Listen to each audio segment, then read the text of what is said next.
Haleluya, puji Tuhan, salam sejahtera bagi kita semua keluarga GPDI El Shaddai Magelang.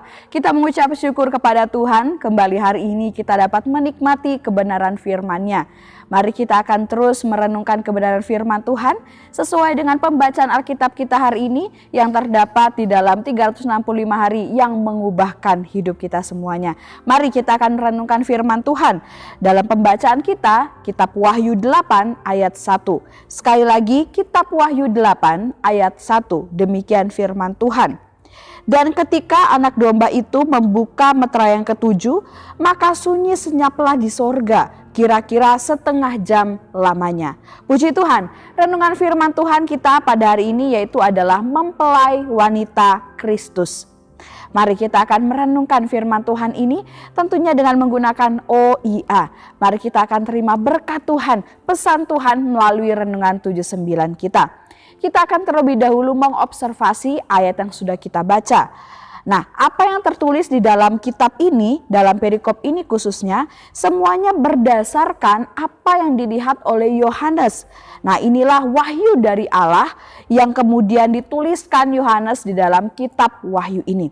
Jadi Yohanes bukan mengarang atau membuat menurut pendapatnya sendiri, tidak Bapak Ibu. Tapi semuanya berasal dari Allah, pewahyuan dari Allah secara langsung melalui apa yang dilihat oleh Yohanes. Nah, dalam buku pemahaman kitab Wahyu yang ditulis oleh almarhum pendeta Ahamande, di sini menjelaskan bahwa pembukaan meterai yang ketujuh sesuai dengan ayat yang kita baca tadi, ini berbicara tentang pernikahan Kristus dengan gereja Tuhan atau umat-umat Tuhan yang setia sampai akhir mengiring Tuhan Yesus, yang terjadinya hanya beberapa saat menjelang datangnya masa kesusahan, ya, kesusahan yang sangat besar, yaitu ketika Antikris akan memerintah selama 3,5 tahun lamanya. Ketika pernikahan rohani, yaitu pernikahan antara Kristus dan gereja Tuhan itu berlangsung, maka dikatakan di dalam ayat 1 tadi, di dalam sorga akan sunyi sepi, akan sangat hening selama setengah jam. Ini adalah tanda penghormatan besar, penghormatan yang luar biasa dalamnya untuk peristiwa yang dahsyat ini, peristiwa yang akbar, peristiwa yang megah, yang mulia dan sangat penting ini. Nah, saat pernikahan antara Kristus dan juga gereja Tuhan itu berlangsung, di sini pun Yohanes melihat ada peristiwa lain di mana ada 7 malaikat berdiri di hadapan Allah dan mereka siap untuk meniupkan sangkakala. Dan ada seorang juga malaikat yang lain yang berdiri dekat mezbah, kemudian dia memegang pedupaan emas. Dan malaikat ini bertindak sebagai imam besar, layaknya dalam zaman perjanjian lama ketika jemaat bangsa Israel akan beribadah, ada umat, ada imam besar yang memimpin. Nah, ini pun juga yang dilakukan di dalam sorga, ya, dari penglihatan Yohanes ini. Ada seorang malaikat yang kemudian berdiri dekat mezbah membawa pedupaan yang kemudian malaikat ini bertindak sebagai imam besar. Nah, imam besar ini diberikan banyak kemenyan untuk dipersembahkan bersama dengan doa-doa dari semua orang kudus. Dan kemudian itu dipersembahkan di atas mezbah emas. Nah, malaikat yang bertindak sebagai imam besar ini tidak lain adalah Tuhan Yesus itu sendiri. Nah, Bapak Ibu, itulah observasi yang kita bisa temukan dari ayat yang kita sudah baca tadi. Kemudian kita akan lihat interpretasinya, ya, melalui penjelasan yang sudah kita dapatkan mengenai pembukaan meterai ketujuh ini dan peristiwa-peristiwa yang menyertainya. Hal apa yang bisa kita dapatkan? Hal apa yang bisa menjadi satu pelajaran bagi kita? Nah, di sini kita melihat karena pembukaan meterai ketujuh ini adalah pernikahan antara Kristus dan gereja Tuhan, maka tentunya kita rindu dan pasti mau untuk menjadi salah satu bagian dari gereja Tuhan yang kelak nantinya akan menikah dengan Kristus dalam pernikahan rohani yang kudus dan mulia itu. Pasti kita semua rindu karena kita pun adalah umat Tuhan, kita orang-orang yang percaya kepada Yesus. Tentunya kerinduan kita bisa menjadi mempelai wanita Kristus, ya. Kita belajar untuk kita menjadi mempelai wanita Kristus yang kemudian benar-benar masuk di dalam pernikahan pernikahan rohani, pernikahan yang kudus itu bersama dengan Kristus. Nah, jadi di sini kita mendapat nasihat, mendapat pengingat untuk kita berusaha agar kita menjadi mempelai wanita Kristus yang siap sedia dan kelak akan masuk dalam pernikahan kudus, pernikahan yang rohani bersama dengan Kristus itu sendiri. Nah, usaha apa yang harus kita lakukan? Yaitu gereja Tuhan sebagai mempelai wanita atau orang-orang yang sungguh-sungguh dan setia percaya kepada Yesus, tentunya kita harus mengasihi, kita harus mencintai mempelai pria, yaitu Kristus itu sendiri.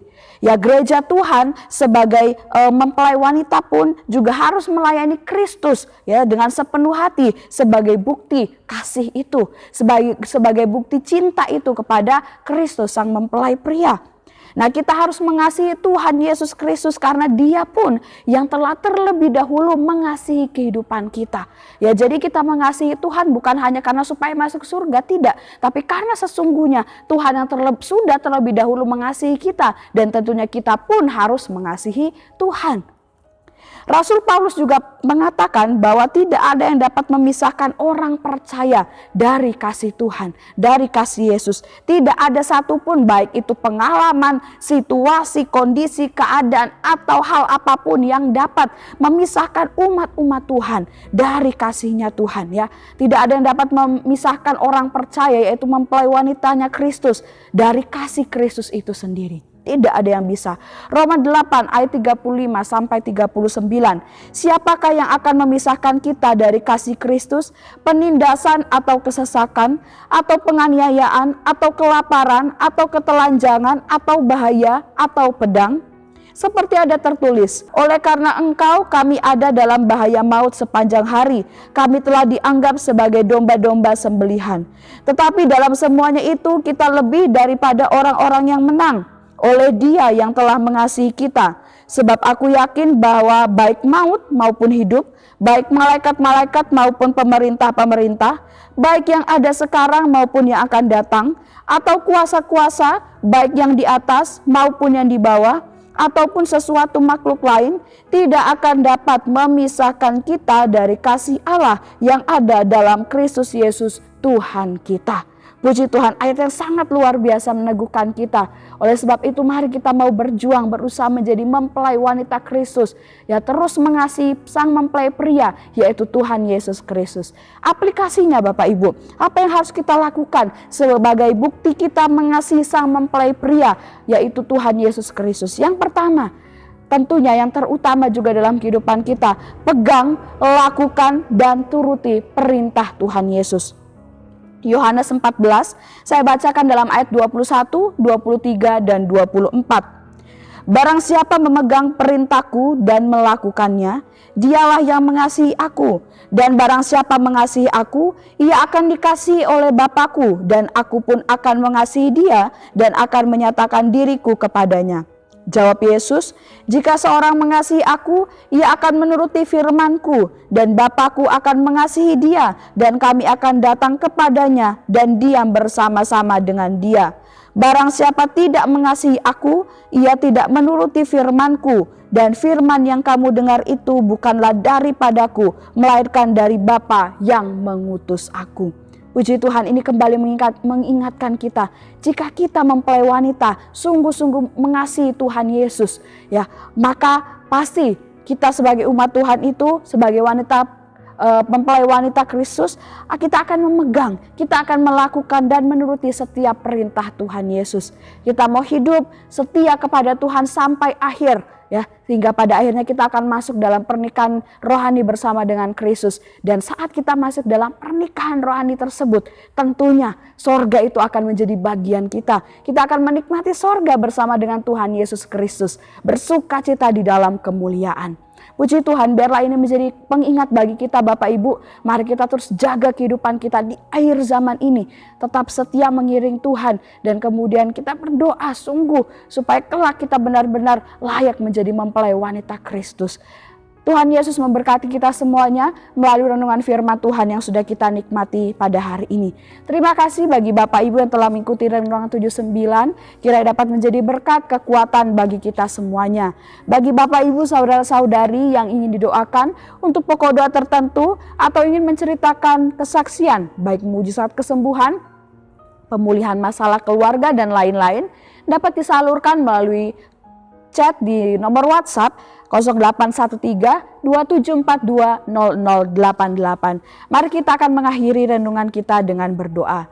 Kami mengucap syukur Tuhan buat kebenaran firman-Mu yang kami nikmati pada hari ini. Firman-Mu yang mengingatkan kami untuk kami mempersiapkan diri kami berusaha semaksimal mungkin supaya kami layak menjadi mempelai wanita Kristus untuk masuk dalam pernikahan bersama dengan Engkau dan kelak menikmati sorga bersama dengan Engkau juga. Tuhan, Kau berkati setiap jemaat Tuhan yang ada di GPD LSAD Magelang. Biarlah hidup kami semakin hari semakin cinta Tuhan dan semakin setia melayani Tuhan. Tuhan, tolonglah keluarga GPDI LSAD Magelang taat dan siap untuk melakukan setiap pekerjaan yang baik, tidak suka memfitnah, tidak suka bertengkar, namun selalu ramah, bersikap lemah lembut terhadap semua orang. Terima kasih Tuhan, kami aminkan dan terima firman-Mu ini dengan penuh ucapan syukur dalam nama Yesus. Haleluya. Amin.